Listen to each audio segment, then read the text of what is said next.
अध्याय स्वाम्भो मनु के प्रति सनत कुमार प्रोक्त षोडश महादानों में तुला पुरुष दान की विधि का वर्णन।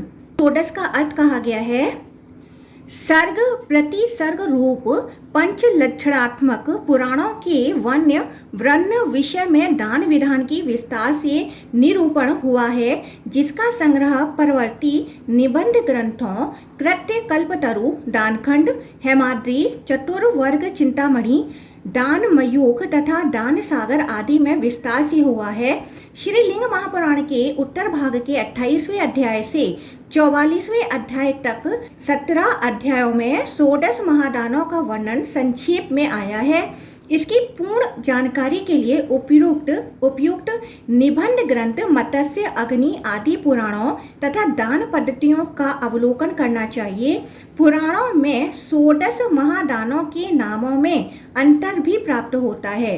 लिंग महापुराण में षोडश महादानों के अंतर्गत जिन दानों का परिगणन हुआ है उनके नाम क्रमशः इस प्रकार हैं: तुला पुरुष, हिरण्यगर्भ, तिल पर्वत तथा सूक्ष्म तिल पर्वत, सुवर्ण मैदनी, कल्पपादप, गणेशेश, सुवर्ण धेनु, लक्ष्मी, तिल धेनु, गौसहस्त्र, हिरणाश्व, कन्या, हिरण्यवृष, सुवर्ण गज, लोकपालाष्टक तथा ब्रह्मा विष्णु महेश मूर्ति दान।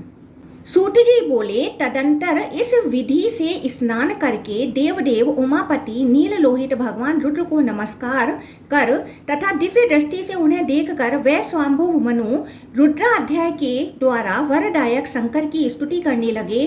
भगवान शिव भी उनकी स्तुति से प्रसन्न होकर दीर्घ काल तक राज्य करके अंत में सत्कर्म से तुम्हारा मोक्ष होगा, ऐसा एक बार कहकर वहीं पर अंतर्धान हो गए। वृषभ ध्वज भगवान शिव को नमस्कार करके स्वाम्भु मनु मेरु श्रृंग पर उसी प्रकार आरूढ़ हुए जैसे सदाशिव महावृष पर आरूढ़ होते हैं। वहां पर उन्होंने स्वर्ण की आभा वाले योग के प्रताप से युक्त तथा वर प्रदान करने वाले ब्रह्मा पुत्र सनत कुमार को देखा। उन्हें देखकर महातेजस्वी मनु ने उन वरदायक ब्रह्मा ज्ञानी तथा ब्रह्मा रूप सनत कुमार को नमस्कार किया और दोनों हाथ जोड़कर उनकी स्तुति की।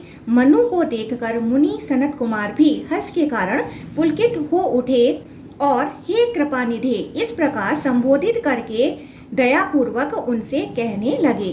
सनत कुमार बोले, शांत स्वभाव वाले नील लोहित सर्वेश्वर शिव का दर्शन करके उनसे जया अभिषेक प्राप्त करके आप यहाँ आए हैं। यदि आप कुछ और पूछने के इच्छुक हैं तो पूछिए।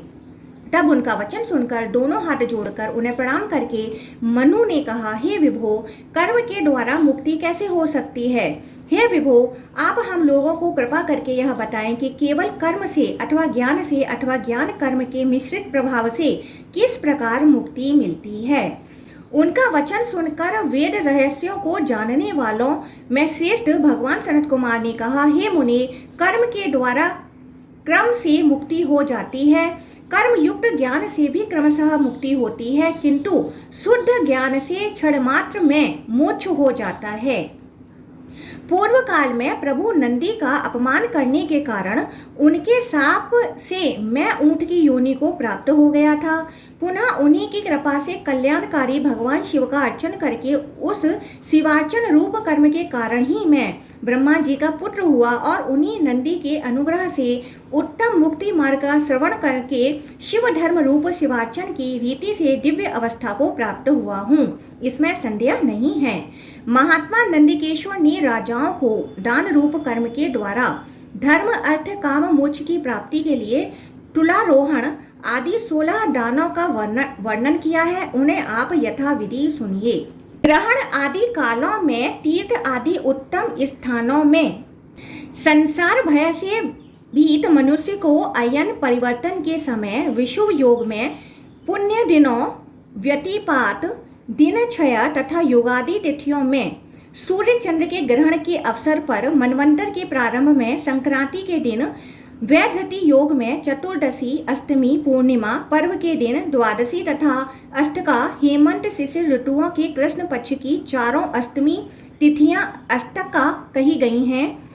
तिथियों में यज्ञ, उत्सव तथा विवाह के अवसर पर दूर स्वप्न के देखने या किसी अद्भुत उत्पादादि होने पर, यथेष्ट द्रव्य या ब्राह्मण के मिल जाने पर, या जब जहाँ श्रद्धा उत्पन्न हो जाए, किसी तीर्थ मंदिर या गौशाला में, कूप, बगीचा या नदी के तट पर, अपने घर पर या पवित्र वन में अथवा पवित्र तालाब के किनारे इन महादानों को देना चाहिए। 20 हाथ, 18 हाथ अथवा 16 हाथ प्रमाण का सुंदर कूट युक्त मंडप बनाकर उसके मध्य में 9 हाथ, 8 हाथ, 7 हाथ, 2 हाथ अथवा 1.5 हाथ विस्तार वाली एक अत्यंत सुंदर वेदिका का निर्माण कराना चाहिए। उसके चारों ओर 12 स्तंभों और एक सुंदर तथा रम्य तुला स्थापित कर देनी चाहिए।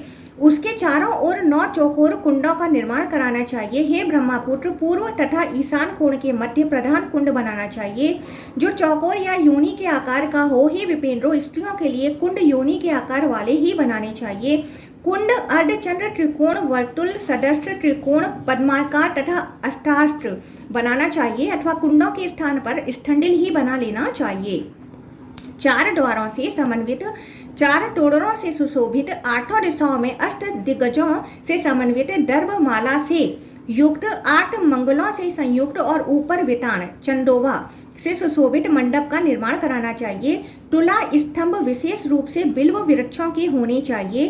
बेल, पीपल, पलाश तथा अथवा खदिर, खैर की लकड़ी के स्तंभ बनाने चाहिए।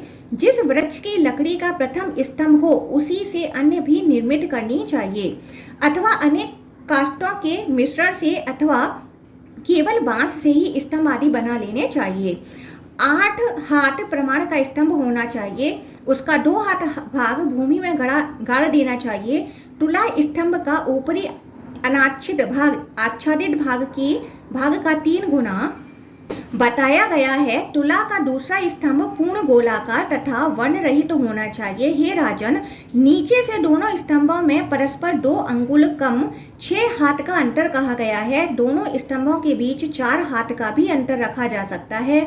दोनों स्तंभों के ऊपरी भागों के बीच 6 हाथ का अंतर जानना चाहिए। दोनों स्तंभों का विस्तार एक वितस्ती 12 अंगुल होना चाहिए और उतने ही परिमाण का दूसरा विखंभ भी होना चाहिए।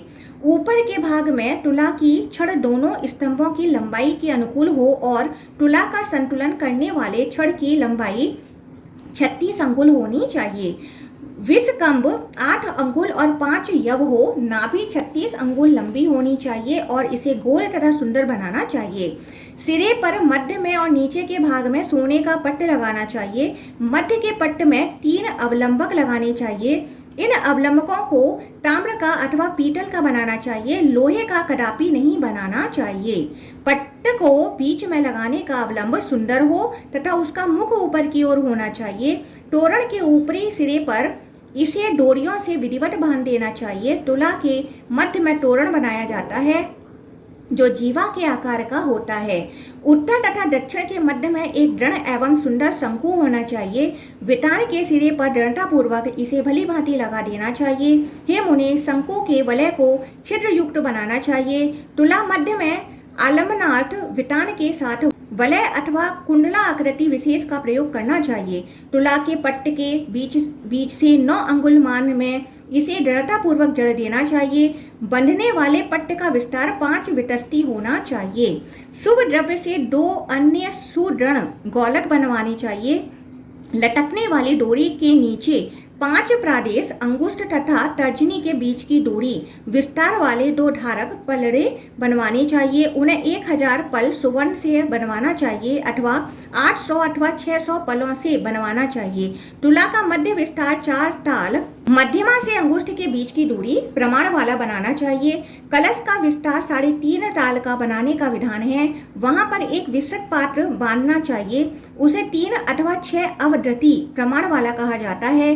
वह 4 छिद्रों से युक्त हो तथा प्रत्येक छिद्र 1 अंगुल प्रमाण का हो। वह छिद्र श्वेत तथा शुद्ध द्रव्यों से युक्त कुंडलों से समन्वित हो। प्रत्येक कुंडल में जंजीर बांध देनी चाहिए।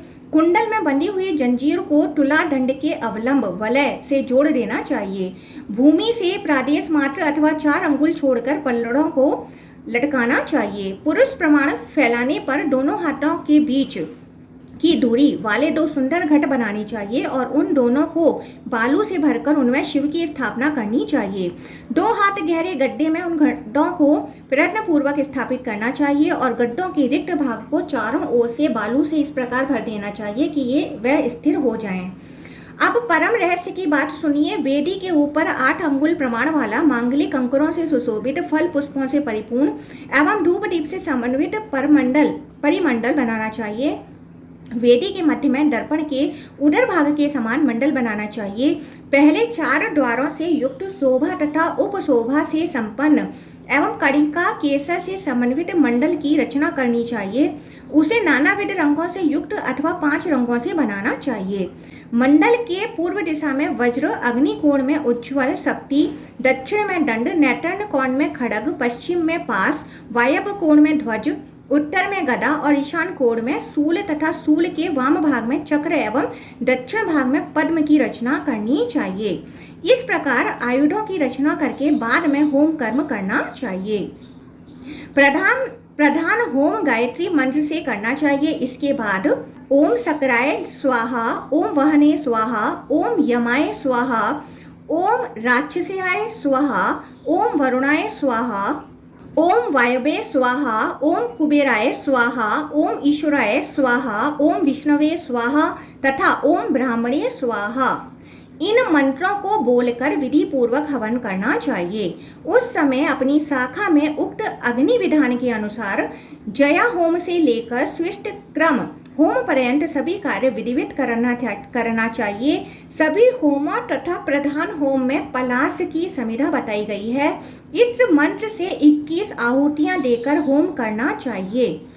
अयंत इद्म आत्मा जात वेदस्तेन ध्यस्व वर्धस्व चेद्वर्धय चास्मान् प्रजया पशुभिर्ब्रह्मवर्चस्सेनान्नादेन समेधया स्वाहा भू स्वाहा भुवः स्वाहा स्व स्वाहा भूर्भुवः स्वः स्वाहा।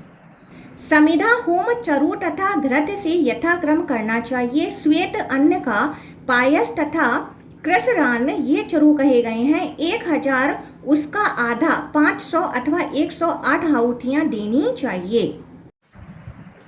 अग्न आयुष पवस सुवोर्जमिषं च न आरे वादस्व दुच्छना अग्नि ऋषि पवमान 5 जन्य पुरोहित तमीमहे महागयम् अग्ने पवस्व स्वपा अस्मे वर्च सुवीर्यं दधद्रयीं मयि पोषम प्रजापते न त्वदेतान्यो विश्वा जातानि परिता बभूव यत्कामस्ते जुहोमस्तन्नो अस्तु वयंस्याम पतयो रयीणाम्। इन मंत्रों से आहुतियां प्रदान करनी चाहिए। रुद्र गायत्री मंत्र से समिधाओं के द्वारा प्रधान देवता के लिए हवन करना चाहिए। चरु तथा घृत से इंद्र आदि देवताओं के लिए हवन करना चाहिए। तत्पश्चात मंत्रों से आहुतियां प्रदान करनी चाहिए। रुद्र गायत्री मंत्र से समिधाओं के द्वारा प्रधान देवता के लिए हवन करना चाहिए। चरु तथा घृत से इंद्र आदि देवताओं के लिए हवन करना चाहिए। तत्पश्चात क्रम से वज्र आदि के निमित्त 500 आहुतियां देनी चाहिए। ब्रह्मा के लिए ब्रह्मा जज्ञानम प्रथम पुरुषतादि सीमितः सुरुचो वेन आव स बुन्ध्याम उपमाम अस्तिविष्टा सतश्च योनिमतश्च विवह। यजुर्वेद। इस मंत्र से और विष्णु के लिए नारायणा विग्रहे वासुदेवाय धीमहि तन्नो विष्णुः प्रचोदयात्। इस मंत्र से होम करना चाहिए। यह परम सुंदर मुख्य होम विधान कहा गया है। क्षीर युक्त दूर्वा के द्वारा पृथक पृथक 25 आहुतियां। त्र्यंबकम यजामहे सुगंधिम पुष्टिवर्धनम उर्वारुक्मि बंधनान् मृत्युर्मोक्षे मामृतात्। मंत्र से देनी चाहिए। ये दूर्वा होम तथा वास्तु होम सर्वथा प्रशस्त है। घृत के द्वारा अघोर मंत्र से 10,000 आहुतियां प्रदान करने के करके प्रायश्चित करना चाहिए। देवता मंडल के दाहिने भाग में ब्रह्मा, बाएं भाग में विष्णु, मध्य में देवी पार्वती के साथ इंद्र आदि गणों से आवृत विश्व गुरु शिव को जानना चाहिए। ग्रह मंडल का निरूपण किया जा रहा है। आदित्य, भास्कर, भानु, रवि, भगवान दिवाकर, उषा, प्रभा, प्रज्ञा, संध्या तथा सावित्री। पंच प्रकार विधि से महात्मने खगोलकाय नमः ऐसा कहकर इनकी स्थापना पूजा करनी चाहिए। विस्तरा, सुभगा, वर्धनी, प्रदक्षिणा तथा देवी अपयानिनी पूजा करके पद्मासन पर रवि की पूजा करनी चाहिए। प्रारंभ में प्रभूत की, दक्षिण में विमल की, पश्चिम भाग में सार की, उत्तर में आराध्य की तथा मध्य में सुख की पूजा करनी चाहिए। कमल के दलों में क्रमशः दीप्ता, सुषमा, जया, भद्रा, विभूति, विमला, अमोघा, विद्युता को और मध्य में सर्वतोमुखी को जानना चाहिए। तत्पश्चात चंद्र, मंगल, बुध, बृहस्पति, शुक्र, शनि, राहु तथा केतु की स्थापना करके इनके निमित्त पूजन हवन दान करना चाहिए। इस प्रकार सभी विधान विस्तार पूर्वक करके इस अवसर पर शिव तत्व के पारगामी विद्वान एवं वेदा अध्ययन से संपन्न योगियों को भोजन कराना चाहिए। हवन कार्य के आरंभ हो जाने पर पूर्व दिशा के मध्य भाग में रुद्रा अध्याय का पाठ करते हुए विधान पूर्वक राजा को तुला पर चढ़ाएं और विधान पूर्वक वहां राजा को एक घड़ी तक बैठाए रखें। उस समय यजमान राजा रुद्र गायत्री नाम का मंत्र का जप करे।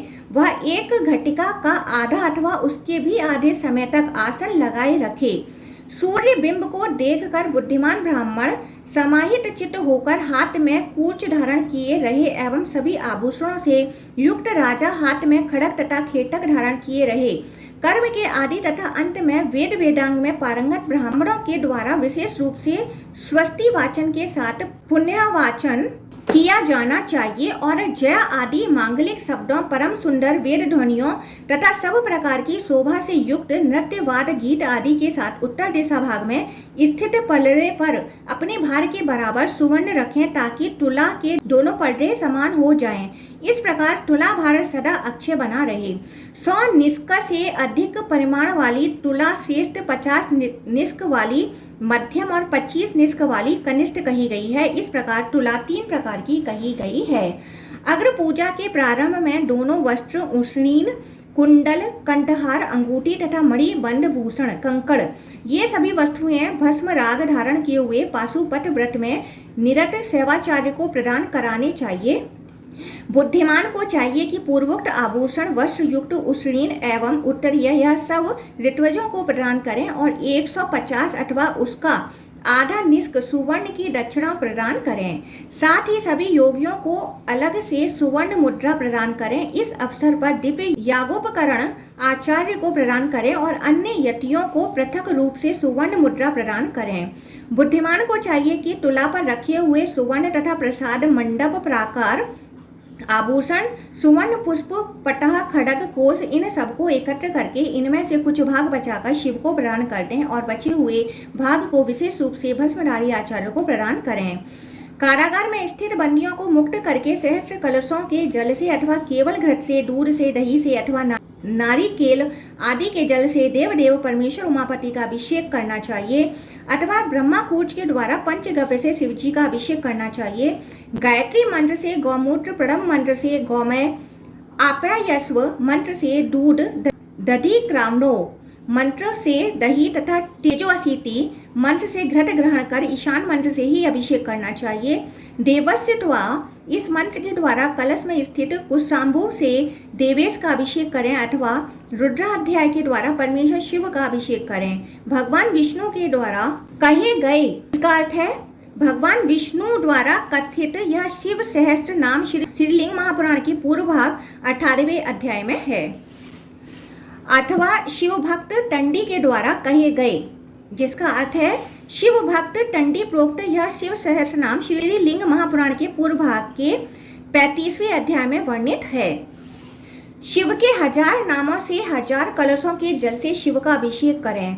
भक्ति पूर्वक अपने गुरु महादेव की सदा महापूजा करनी चाहिए और शिव पूजक को दक्षिणा प्रदान करनी चाहिए।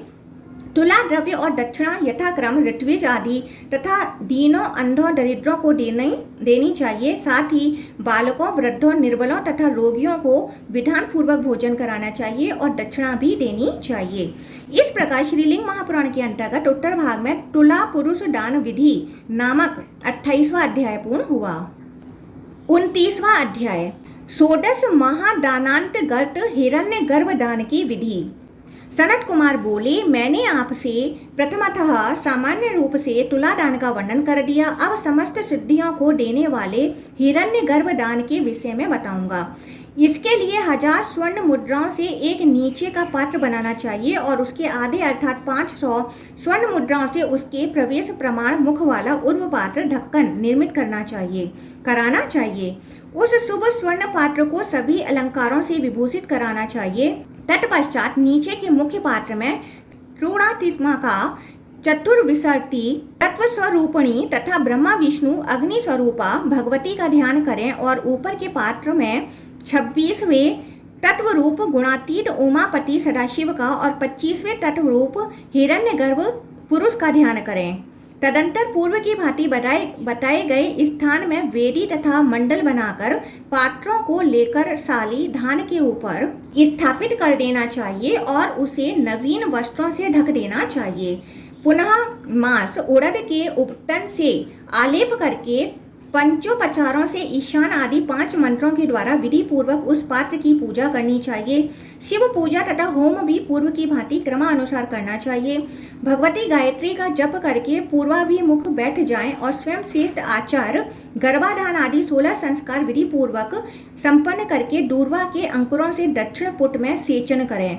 गूलर के फलों सहित 21 कुशा के जल से ईशान दिशा में सीमंत कर्म करें। 30 निष्क परिमाण की सुवर्ण की सुंदर कन्या बनाकर उसे भूषण वस्त्र आदि से अलंकृत करके हवन कर भगवान शिव को अर्पित करें। विद्वान को चाहिए कि अन्नप्राशन संस्कारों में पायस, खीर आदि का भोजन कराएं। इस प्रकार वेदों के पारगामी ब्राह्मणों को गर्भधान से लेकर विश्वजित पर्यंत उन सभी संस्कारों को शक्ति बीज के साथ कराना चाहिए। शेष सभी कृत्य स्वर्ण तुलादान की भांति विधिवत करना चाहिए। इस प्रकार श्रीलिंग महापुराण के अंतर्गत उत्तर भाग में हिरण्य गर्भ दान विधि नामक 29वां अध्याय पूर्ण हुआ। 30वां अध्याय तिल पर्वत दान विधि। सनत कुमार बोले, हे मुने, अब मैं उत्तम तिल पर्वत दान का विधिवत वर्णन करूंगा। पूर्व में बताए गए स्थान तथा काल में प्रयत्न पूर्वक पूजन करके तिल पर्वत का दान करें। वेदी रहित सुंदर समतल भूमि पर 10 ताल अंगुष्ठ से मध्यमा के बीच की दूरी को 1 ताल कहा जाता है। वायु पुराण। प्रमाण का दंड स्थापित करके जल छिड़क कर उस पर तिल राशि रखें। श्रेष्ठ ब्राह्मणों को चाहिए कि पंचगव्य से उस स्थान का प्रोक्षण करें। तदंतर विद्वान पूर्व व्रत चारों ओर गोल मंडल बनाएं। नए वस्त्रों को रखकर उस पर सुंदर पुष्प बिखेर कर वहां तिल के बीजों के भारों का ढेर लगाएं। तिल राशि स्थापित किए गए दंड से प्रादेश मात्र ऊपर हो तो उसे उत्तम कहा गया है। हे श्रेष्ठ मुनियों, दंड से 4 अंगुल कम रहने पर मध्यम तथा दंड के बराबर होने पर कनिष्ठ श्रेणी का होता है। तिल के ढेर को दंड से नीचे नहीं करना चाहिए। इस तिल पर्वत को नवीन वस्त्रों से चारों ओर से लपेट कर क्रम से पूजन करना चाहिए। वहां सकोजात आदि पंच ब्रह्मों को क्रम से स्थापित करके विधि पूर्वक उनकी पूजा करनी चाहिए। पूर्व में कही गई मूर्तियों को 8 दिशाओं में क्रम से स्थापित करना चाहिए। प्रत्येक मूर्ति को 3 निष्क सुवर्ण से निर्मित कराना चाहिए। तुला भार के कृत्य की भांति इसमें दक्षिणा देनी चाहिए। हे श्रेष्ठ मुनियों, इस दान में पूर्व की भांति यथावत होम कराना भी बताया गया है। लोकपालों से आवृत तिल पर्वत के मध्य में विराजमान तथा तिल पर्वत रूपी देव देवेश्वर शिव का पूजन करना चाहिए। 1000 कलशों से शिव की अर्चना करनी चाहिए। अपने इष्ट जनों को तिल के मध्य में स्थित देवादिदेव उमापति का दर्शन कराना चाहिए। इस प्रकार विधि पूर्वक उनका पूजन करके विसर्जन करना चाहिए। तत्पश्चात उस तिल पर्वत को धनहीन श्रोत्रिय ब्राह्मण को दिला देना चाहिए। इस प्रकार मैंने आपसे तिल पर्वत दान का वर्णन कर दिया। यह सभी दानों से श्रेष्ठ है। इस प्रकार श्रीलिंग महापुराण के अंतर्गत उत्तर भाग में तिल पर्वत दान नामक 30वां अध्याय पूर्ण हुआ। 31वां अध्याय सूक्ष्म तिल पर्वत दान की विधि। सनत कुमार बोले, अब एक अन्य सूक्ष्म तिल पर्वत के दान के विषय में बताता हूँ, जो व्यय में अल्प द्रव्य वाला किंतु महान फल प्रदान करने वाला है। जब भी व्यक्ति द्रव्य से संपन्न हो जाए तब इस पवित्र कृत्य को करे। बुद्धिमान पुरुष को गौमय से विधिवत लीपी गई भूमि पर वस्त्र बिछाकर उसके मध्य में 3 बार विशुद्ध तिल स्थापित करना चाहिए। तदंतर कणिका तथा केसर से युक्त सुवर्ण का अष्टदल कमल बनाना चाहिए। इसे 10 निष्क अथवा उसके आधे अथवा उसके भी आधे प्रमाण वाले सुवर्ण से निर्मित कराना चाहिए। इस अष्टदल कमल को तिल के मध्य रखना चाहिए और कमल के बीच शिवजी की विधिवत आराधना करके उनकी वामदेव आदि मूर्तियों की पूजा करनी चाहिए। 3 निष्क सुवर्ण के द्वारा शक्ति की प्रतिमा बनानी चाहिए। इसी प्रकार 8 दिशाओं में अष्ट विनायकों की स्थापना करनी चाहिए। पूर्व में कहे गए 3 निष्क सुवर्ण से विघ्नेश्वरों की भी प्रतिमा बनानी चाहिए। विधि पूर्वक गंध पुष्प आदि के द्वारा क्रम से उनकी पूजा करके दानादि शेष क्रियाएं पूर्वोक्त क्रम से करें। इस प्रकार श्रीलिंग महापुराण के अंतर्गत उत्तर भाग में सूक्ष्म पर्वत दान विधान वर्णन नामक 31वां अध्याय पूर्ण हुआ। 32वां अध्याय सुवर्ण पृथ्वी महादान विधि। सनत कुमार बोले, अब मैं सुवर्ण मेदनी दान का संक्षेप में वर्णन करूंगा। जप होम पूजा दान अभिषेक आदि कृत्य पूर्वोक्त देश काल में पूर्व की भांति मुनियों के द्वारा संपन्न कराए जाने चाहिए। यह कार्य पूर्व कथित लक्षण की भांति कुंड में या मंडल में किया जाना चाहिए। 1000 सुवर्ण मुद्राओं से अथवा उसके आधे से दिव्य पृथ्वी का आकार बनाना चाहिए। उसे चौकोर अत्यंत सुंदर तथा 1 हाथ लंबी चौड़ी बनाएं। ये वह 7 द्वीपों समुद्रों तथा पर्वतों से घिरी हुई हो, सभी तीर्थों से युक्त हो तथा मध्य में मेरू से सुशोभित हो। मध्य भाग में 9 खंडों के साथ जम्बू द्वीप का निर्माण करें। मंडल में वेदी के मध्य पूर्व की भांति संपूर्ण कृत्य करके सहस्त्र स्वर्ण मुद्राओं के 7वें भाग को शिव भक्तों को विधि पूर्वक देना चाहिए। इसमें दक्षिणा पूर्व की भांति बताई गई है। 1000 कलश आदि के द्वारा कल्याणकारी भगवान शिव की पूजा करनी चाहिए। इस लिंग पुराण में कहा गया सुवर्ण मेदनी दान अत्यंत श्रेष्ठ है। इस प्रकार श्रीलिंग महापुराण के अंतर्गत उत्तर भाग में सुवर्ण मेदनी दान नामक 32वां अध्याय पूर्ण हुआ। 33वां अध्याय कल्प पादप दान विधि। सनत कुमार बोले, अब मैं उत्तम कल्प वृक्ष दान का वर्णन करूंगा। 100 निष्क सुवर्ण से सभी शाखाओं से युक्त एक कल्प वृक्ष बनाकर उसकी समस्त शाखाओं में मोतियों की माला लटकाकर दिव्य मरकट मणि से अंकुर का अग्रभाग बनाएं। विद्वान को चाहिए कि प्रवाल मूंगे से वृक्ष का किसलय बनाएं और उसमें चारों ओर पद्मराग मणियों से फल बनाएं। नील मणि से उस वृक्ष का मूल, हीरे से सुंदर स्कंद तना, वैदुर्य मणि से वृक्ष का अग्रभाग और पुष्पराग पुखराज से मस्तक बनाएं। हे सुव्रत, गोमेद से वृक्ष का कंद और सूर्यकांत चंद्रकांत अथवा स्फटिक मणि से वृक्ष के चारों ओर वेदी बनाएं। कल्प वृक्ष की ऊंचाई 1 वितस्ती 12 अंगुल कही गई है। उसकी 8 शाखाओं का विस्तार इतनी ही प्रमाण वाला होना चाहिए। उस वृक्ष के मूल में लोकपालों सहित शिवलिंग की स्थापना करनी चाहिए। मंडल में पूर्वोक्त वेदी के मध्य में कल्प वृक्ष को स्थापित करके प्रयत्न पूर्वक भगवान शिव तथा लोकपालों की पूजा करनी चाहिए। जप होम आदि पूर्व की भांति तुलादान के समान ही करना चाहिए। हे राजन, अंत में इस वृक्ष को शिवजी को अर्पण कर देना चाहिए अथवा भस्मधारी योगियों को दान कर देना चाहिए।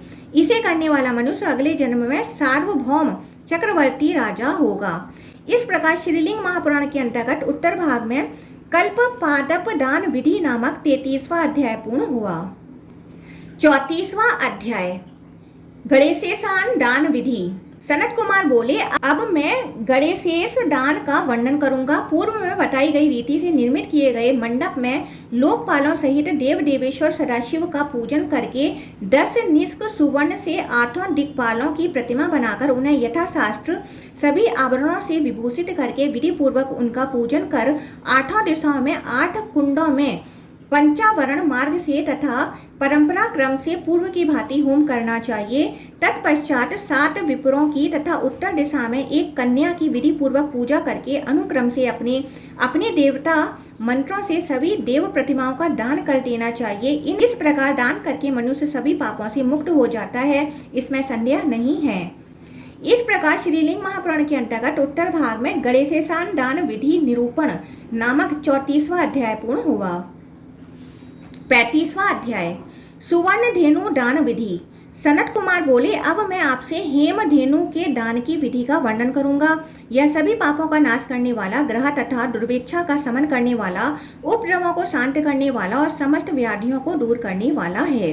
1000 सुवर्ण मुद्राओं से एक गौ बनानी चाहिए अथवा उसके आधे अथवा उसके भी आधे अथवा 100 स्वर्ण मुद्राओं से सभी लक्षणों तथा गुणों से समन्वित धेनु का निर्माण कराना चाहिए। वह गौ प्रतिमा सुंदर खुरों वाली, दिव्य तथा सभी लक्षणों से युक्त होनी चाहिए।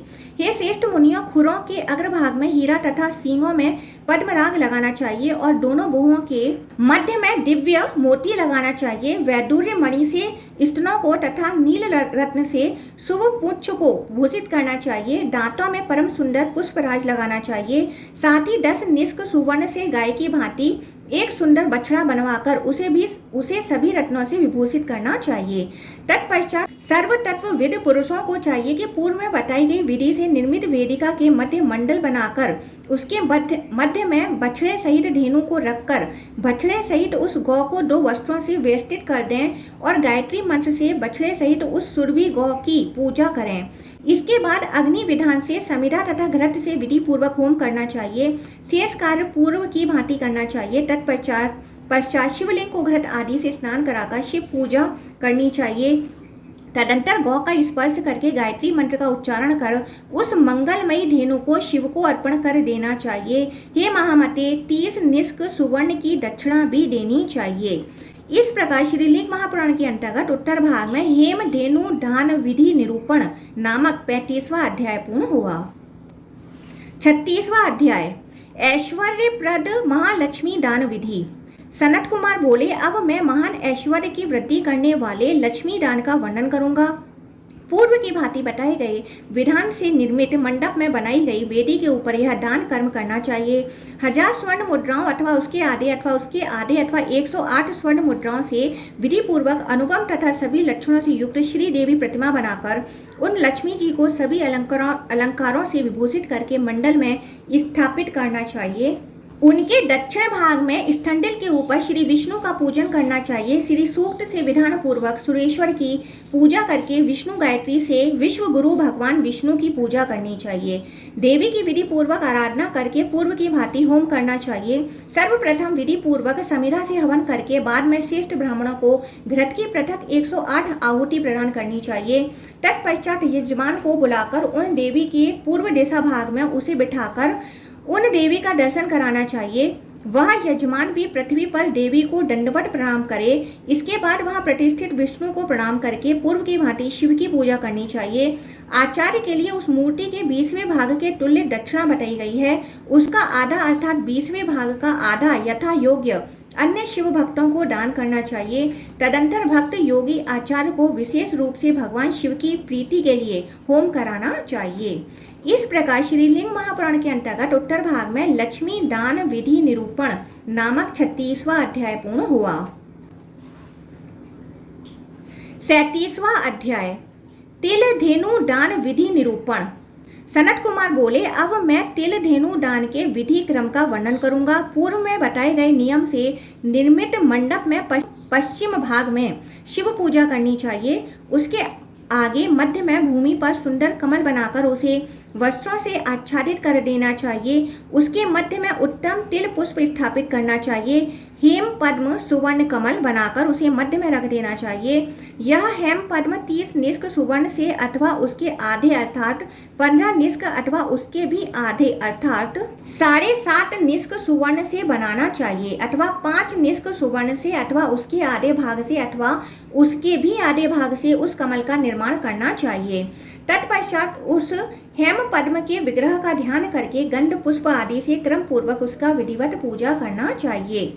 उसकी विधिवत पूजा करनी चाहिए। उस पद्म के उत्तर दिग्भाग में 11 ब्राह्मणों को बैठाना चाहिए और क्रम से गंध पुष्प आदि से विधि पूर्वक उनका पूजन करके उन विप्रों को क्रम से वस्त्र तथा उत्तरीय प्रदान कराना चाहिए। उन्हें पगड़ी भी देनी चाहिए। तत्पश्चात 2 रत्न में कुंडल और सुवर्ण की अंगूठी ब्राह्मणों को विधान पूर्वक प्रदान करके उनके आगे 11 वस्त्र फैलाकर उन वस्त्रों पर अलग अलग तिल आदि 100 पल के बनाए हुए 11 कांस्य पात्र और इच्छू दंड रखकर ब्राह्मणों को प्रदान करने चाहिए। 2 निष्क सुवर्ण से गाय की 2 सींगें बनाएं तथा 2 निष्क परिमाण की चांदी से उसके खुर बनाएं और सबको पृथक पृथक उन तिलों पर रख दें। इसके बाद रुद्र के 11 मंत्रों से 11 रुद्रों को तिल धेनु अर्पण कर दें। इसी प्रकार उस पद्म की पूर्व दिशा में 12 विप्रों की पूजा करके श्रद्धा युक्त होकर 12 आदित्य के मंत्रों से उन्हें तिल धेनु अर्पण करें। दक्षिण दिशा में स्थित 16 विप्रों की पूजा करके पूर्व की भांति विघ्नेश मंत्रों से उन्हें तिल धेनु प्रदान करें। यह समस्त कार्य यजमान के द्वारा यथाक्रम संपन्न किया जाना चाहिए। रुद्रों को अथवा आदित्यों को दान कर अपने सामर्थ्य के अनुसार मूर्ति आदि की दक्षिणा देनी चाहिए। इस प्रकार राजा को चाहिए कि पद्म स्थापन करके शेष कार्य आचार्य द्वारा करवाएं। अंत में 5 निष्क सुवर्ण का भूषण अर्पण करके आचार्य को दक्षिणा प्रदान करनी चाहिए। इस प्रकार श्रीलिंग महापुराण के अंतर्गत उत्तर भाग में तिल धेनु दान विधि निरूपण नामक 37वां अध्याय पूर्ण हुआ। 38वां अध्याय महादानों में परिगणित गौ सहस्त्र दान की विधि। सनत कुमार बोले, हे सुब्रत, अब मैं गौ सहस्त्र दान की विधि बताता हूँ, इसे सुनिए। उत्तम लक्षणों से युक्त मंगलमयी तथा बछड़ों सहित 1000 गायें लेकर उनकी पूजा करके उनमें से 8 गायों की शास्त्र विधि से प्रयत्न पूर्वक सम्यक पूजा करें। तत्पश्चात उनके सींगों में 1 निष्क सुवर्ण बांध दें और खुरों में भी 1 निष्क सुवर्ण बांध दें। उनके कंठ में 1 निष्क सुवर्ण का कंठाभूषण पहनाएं तथा कानों को सुंदर हीरे से अलंकृत करें। तत्पश्चात इन्हें शिव को अर्पण कर दें। ब्राह्मणों को पृथक पृथक 10 निष्क अथवा उसका आधा अथवा उसके आधे का आधा अथवा 1 निष्क सुवर्ण अपने सामर्थ्य के अनुसार दक्षिणा देनी चाहिए और प्रत्येक ब्राह्मण को एक जोड़ा सुंदर वस्त्र प्रदान करना चाहिए। दत्त चित्त होकर आराधना करके उन्हें उत्तम गौएं प्रदान करनी चाहिए। इस प्रकार विधान पूर्वक दान करके कल्याणकारी भगवान शिव का अर्चन कर गौओं के आगे इस उत्तम स्तवन का सम्यक प्रकार से पाठ करना चाहिए। गावो ममाग्रतो नित्यम गावो नः पृष्ठस्थता हृदय में सदा गावो गवाम मध्य वसाम्यहम। अर्थात गायें नित्य मेरे आगे रहें, गायें हमारे पीछे की ओर रहें, गायें सदा मेरे हृदय में रहें और मैं गायों के मध्य निवास करूं। ऐसा पाठ करके श्रेष्ठ ब्राह्मणों को गायें प्रदान कर उनकी प्रदक्षिणा करें। इस प्रकार से दान करने वाला मनुष्य उन गायों के शरीर में विद्यमान रोमों की संख्या के बराबर वर्षों तक स्वर्गलोक में प्रतिष्ठा प्राप्त करता है। इस प्रकार श्रीलिंग महापुराण के अंतर्गत उत्तर भाग में गौ सहस्त्र प्रदान नामक 38वां अध्याय पूर्ण हुआ। 39वां अध्याय हिरणास्व दान विधि। सनत कुमार बोले, अब मैं विजय की प्राप्ति कराने वाले हिरणास्व दान की विधि बताता हूँ। हे सुब्रत, अश्वमेघ यज्ञ से भी श्रेष्ठ इस दान का वर्णन कर रहा हूँ, आप सुने। 1008 अथवा 108 निष्क सुवर्ण से एक अश्व का निर्माण करके उसे सभी शुभ लक्षणों से संपन्न, समस्त अलंकारों से सुशोभित, पंच कल्याण संपन्न, श्वेत वर्ण के चारों पाद तथा श्वेत वर्ण के मुख वाला और दिव्य आकृति वाला बनाना चाहिए। साथ ही सभी शुभ लक्षणों से युक्त, समस्त अंगों वाला तथा सभी प्रकार के आयुधों से सुशोभित एक उत्तम इंद्र रथ बनाकर उसके अग्रभाग के मध्य स्थान में सुंदर गुणों वाले उस अश्व को स्थापित करके उसे उच्चे श्रवा अश्व मानकर भक्ति पूर्वक उसकी पूजा करनी चाहिए। उसके पूर्व दिशा भाग में वेद के पारगामी विद्वान ब्राह्मण को आसीन करके उन्हें इंद्र मानकर उनकी पूजा कर 5 निष्क सुवर्ण प्रदान करें और वह सुवर्ण अश्व विधि पूर्वक शिव भक्त विप्र को दे दें।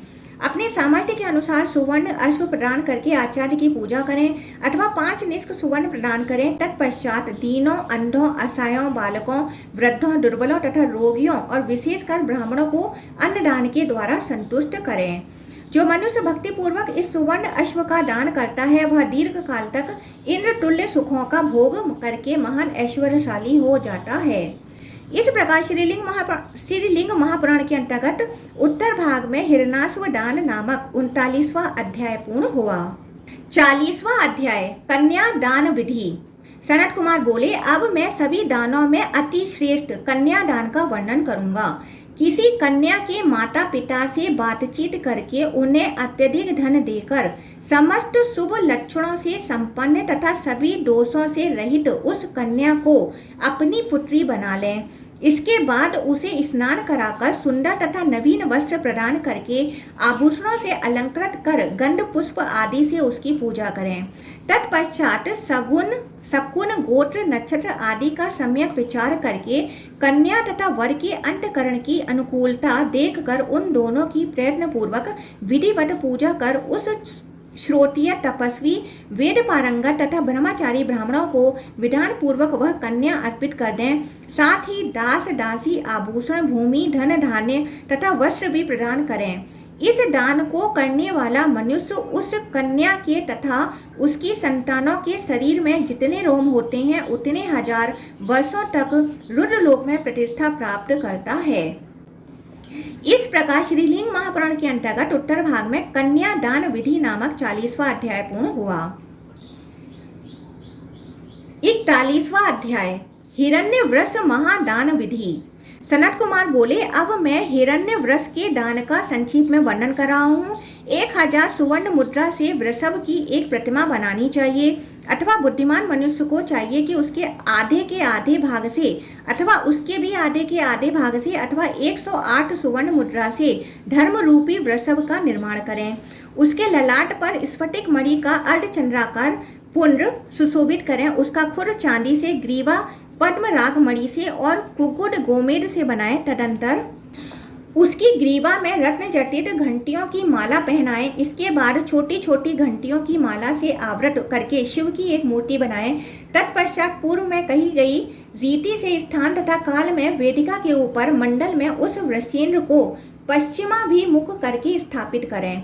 तदंतर उस वृषभ पर आरूढ़ उन वृषभ ध्वज शिवजी की भक्ति पूर्वक पूजा करें।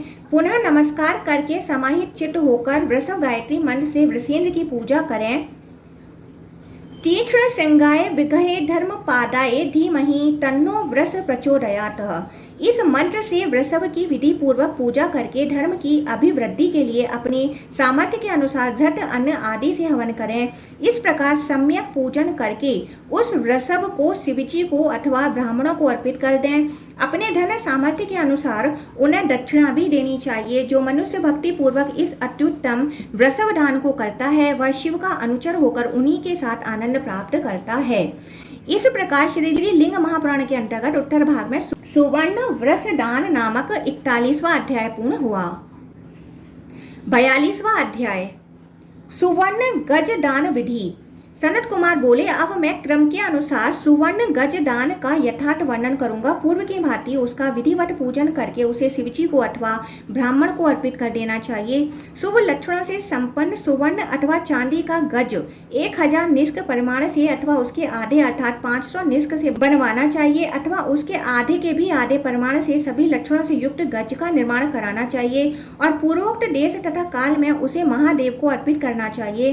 पूर्वोक्त देश काल के अभाव में उसे परमेष्टि शिव को अष्टमी तिथि में अर्पण करना चाहिए अथवा शिव को उद्देश्य करके किसी धनहीन श्रोत्रिय अग्निहोत्री ब्राह्मण को उसे प्रदान करना चाहिए। पूर्व की भांति भगवान शिव का सम्यक पूजन करके इसे प्रदान करना चाहिए। जो मनुष्य शिव भक्ति से युक्त होकर इस गज दान को करता है वह स्वर्ग में दीर्घ काल तक निवास करके अगले जन्म में गजपति सार्वभौम राजा होता है। इस प्रकार श्रीलिंग महापुराण के अंतर्गत उत्तर भाग में गज दान विधान वर्णन नामक 42वां अध्याय पूर्ण हुआ। 43वां अध्याय लोकपालाष्टक महादान विधि। सनत कुमार बोले, अब मैं लोकपालाष्टक दान का वर्णन करता हूँ जो दिव्य परम दुर्लभ समस्त समताओं को प्रदान करने वाला, गोपनीय, शत्रु के राज्य का विनाश करने वाला, अपने देश की रक्षा करने वाला, प्रशस्त हाथी घोड़े आदि की वृद्धि करने वाला, पुत्रों की वृद्धि करने वाला, पुण्यदायक तथा गौ ब्राह्मण का कल्याण करने वाला है।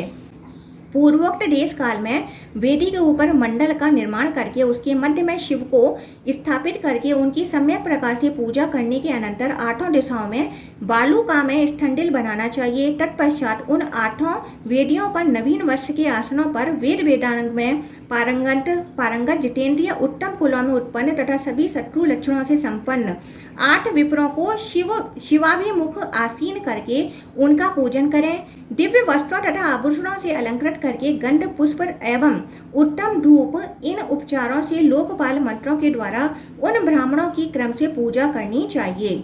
तदंतर पूर्व की भांति अग्नि में होम करना चाहिए। लोकपाल मंत्रों के द्वारा घृत तथा समिधा से क्रम पूर्वक अग्नि कार्य हवन करना चाहिए।